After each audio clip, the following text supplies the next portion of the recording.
Video hari ni nak cerita sikit pasal strategi perang. Khas untuk ahli-ahli PKR. Tapi kalau yang lain nak dengar pun boleh. Tonton video ni sampai habis. Jangan lupa follow saya, komen, like dan repost video ni. Apa itu Center of Gravity? Saya percaya dalam tentera ramai yang tahu. Center of gravity is characteristic, capability, or location from which a military forces derive its freedom of action, physical strength, or will to fight. Dalam bahasa Melayu, center of gravity ini adalah ciri atau keupayaan atau lokasi di mana sesebuah pasukan tentera memperoleh kebebasan untuk bertindak, kekuatan fizikal dan kemahuan untuk berperang. Nak senang faham COG ni senang je. Ingat will to fight atau kemahuan untuk berperang. Kita boleh juga katakan COG ni adalah sumber kekuatan. Musnahnya COG, maka hilanglah will to fight, kemahuan untuk berperang, atau hilanglah kita punya sumber kekuatan dan pastinya akan kalah di dalam peperangan. Macam mana nak musnahkan COG untuk menang dalam peperangan? Kena faham juga apa itu critical capability atau keupayaan kritikal. Kena faham juga critical requirement atau keperluan kritikal dan kena faham juga apa itu critical vulnerability atau kelemahan kritikal. Jangan risau, nak senang faham, saya tunjuk gambar dan saya akan terangkan. Okey, tengok pada gambar ni, critical capabilities atau keupayaan kritikal adalah keupayaan utama yang membolehkan COG berfungsi dan mencapai objektifnya.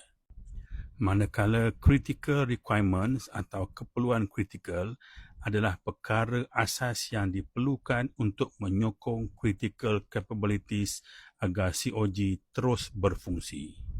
Critical vulnerabilities atau kelemahan kritikal adalah kelemahan atau jurang yang boleh dieksploitasi untuk melemahkan atau memusnahkan COG dan keupayaannya. Dalam erti kata lain, untuk memusnahkan COG, kita kena faham CC, CR dan CV. Attack CV untuk musnahkan COG. Kalau masih tak faham juga, tak apa. Nanti kita buat kelas lain. Yang ini khas untuk ahli-ahli PKR. Sekarang kita tengok apa COG PKR. Apa CC PKR. Apa CR PKR dan apa CV PKR. Tak apa, saya tunjuk gambar lagi supaya senang saya terangkan supaya lebih faham. COG PKR adalah naratif reformasi. Idea dan nilai reformasi yang menjadi teras kekuatan PKR dan alasan utama rakyat memberi sokongan. Inilah sumber kekuatan utama yang perlu dilindungi. Critical capabilities pula meyakinkan rakyat bahawa reformasi masih berjalan, menampilkan kepimpinan yang dilihat berintegriti, membezakan PKR daripada parti lain. Inilah keupayaan yang membolehkan naratif reformasi terus hidup dan berpengaruh. Critical requirement yang diperlukan supaya critical capabilities dapat berfungsi dengan berkesan adalah rekod pencapaian boleh dibuktikan, pemimpin yang boleh dipercayai, persepsi bahawa parti masih berpegang kepada prinsip asal reformasi. Yang terakhir adalah critical vulnerabilities, jurang antara janji dan pelaksanaan. Jika rakyat melihat reformasi yang dijanjikan tidak berlaku.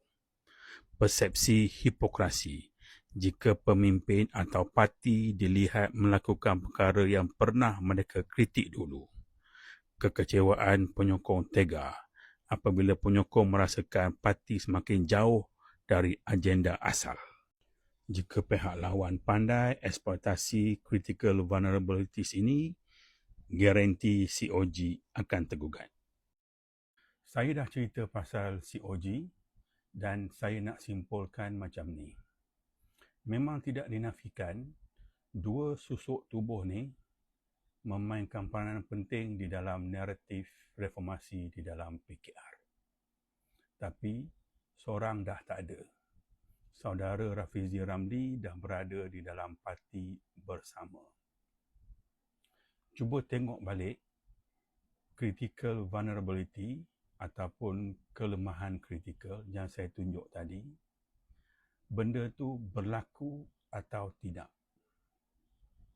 Tepuk dada, tanya selera. Sebagai penutup, saya nak pesan satu je. Jangan perkecilkan parti bersama. Jangan pandang rendah kebolehan saudara Rafizi Ramli. Dia seorang strategis yang hebat. Saya yakin saudara Rafizi Ramli faham konsep COG ni. Kerana itulah yang dia sedang buat. Akhir sekali, nak tahu tak apa COG Parti Bersama? Mana boleh bagi tahu?